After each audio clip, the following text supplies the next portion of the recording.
J'aimerais vous parler aujourd'hui de l'importance de chercher Dieu.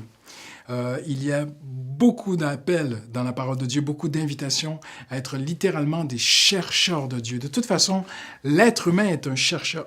Il a toujours cherché. Certaines compagnies pharmaceutiques aujourd'hui investissent plus de 40% de leurs bénéfices sur la recherche. Les pays qui sont développés sont des pays, les pays à travers l'histoire, ont toujours été des pays de conquête, des pays de recherche, des pays qui ont dépassé les frontières. C'est dans l'homme. L'homme a toujours, si vous aimez l'anthropologie, l'homme a toujours s'est déplacé. Des populations parfois entières se sont déplacées juste pour découvrir de nouveaux territoires. L'homme est un chercheur. Mais la chose la plus importante à chercher, c'est la personne de Dieu. Je suis Canadien d'origine et j'ai vécu au Canada. Il y a une histoire qui a marqué vraiment l'histoire même du Canada et même toute l'économie canadienne. C'est l'histoire d'un simple petit monsieur qui était prospecteur de diamants. Et il avait entendu parler que dans le nord du Canada, il y avait des diamants parce que on dit que lorsqu'il y a une certaine petite pierre, un petit caillou qui est à la surface du sol qui s'appelle une pit, en anglais, je ne sais pas comment on pourrait dire en français, mais on appelle ça des pits. Et si on trouve des pits, si les géologues trouvent des pits, eh bien c'est qu'en dessous, il y a certainement ou forcément, très probablement, de vrais diamants. Et cet homme y a cru pendant 10 ans de sa vie. Il s'est endetté, il s'est battu avec les ours, il a risqué sa vie, il a été dans un froid torride extrême, mais il cherchait des diamants. Et un jour, il a trouvé des diamants. Et aujourd'hui, il y a 2 grandes mines dans le nord du Canada qui sont, c'est la 2e plus grande mine de toute la planète au monde. Ça a affecté beaucoup l'économie canadienne parce qu'un homme a cherché. Et j'aimerais vous dire, si vous cherchez Dieu, la Bible dit, si tu la cherches, la sagesse, mais la sagesse, c'est Jésus-Christ. Si tu la cherches comme on cherche un trésor. Et parfois, on cherche des solutions rapides à des problèmes concrets. Je pense qu'une grande partie des chrétiens évangéliques aujourd'hui cherchent dans des églises, dans des conférences, sur Internet, dans des bouquins à droite, à gauche, de toutes sortes de façons, cherchent rapidement une solution à un problème concret pour aujourd'hui. Peut-être votre mariage, votre situation financière, la maladie, quelque chose. Vous cherchez une solution rapide.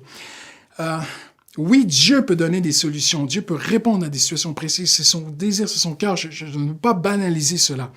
Mais il y a une recherche qui est beaucoup plus importante, beaucoup plus fondamentale et qui va vous rapporter beaucoup plus, peut-être pas aujourd'hui, mais à long terme, c'est de vous engager à devenir littéralement un prospecteur, un chercheur de Dieu. Il y a tellement plus. Je lisais dernièrement les commentaires d'une jeune fille qui écoutait de la louange sur YouTube en anglais. Et elle écrivait un commentaire sur un chant, sous un chant. Elle avait écrit un commentaire concernant la croix et elle disait qu'elle écoutait de la louange parce que ça lui faisait du bien, ça l'apaisait parce qu'elle était tellement stressée pour ses études. Et quand j'ai lu son commentaire, je me suis dit, il y a tellement plus. La louange, ça peut être tellement plus que simplement nous apaiser.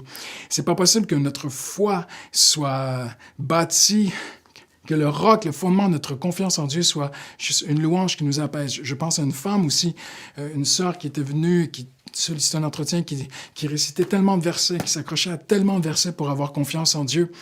Et on a passé un temps ensemble pour voir qu'il y a plus. La Bible, et ça va vraiment vous bousculer, mais la Bible n'est pas une fin en soi. La Bible n'est pas une destination ni la louange, ce sont des moyens pour connaître Dieu. À travers la parole, vous pouvez chercher, et j'aimerais vous inviter aujourd'hui, dans cette dernière minute qui nous reste, à vraiment être quelqu'un qui cherche qui est Dieu. Historiquement, et aussi autour de nous, tous les hommes qui se sont vraiment appliqués à chercher Dieu, qui il est lui, en ont été extrêmement enrichis parce que le vrai socle, la vraie base de votre confiance, ça dépasse même les versets. Et là, vraiment, ça vous bouscule. Peut-être que ça ne fera pas l'unanimité ce que je dis.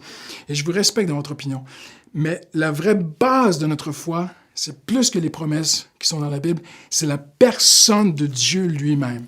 Et je termine sur ces quelques secondes où Paul dit qu'il a tout quitté.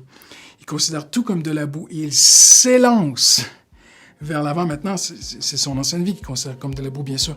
Mais il s'élance vers quoi?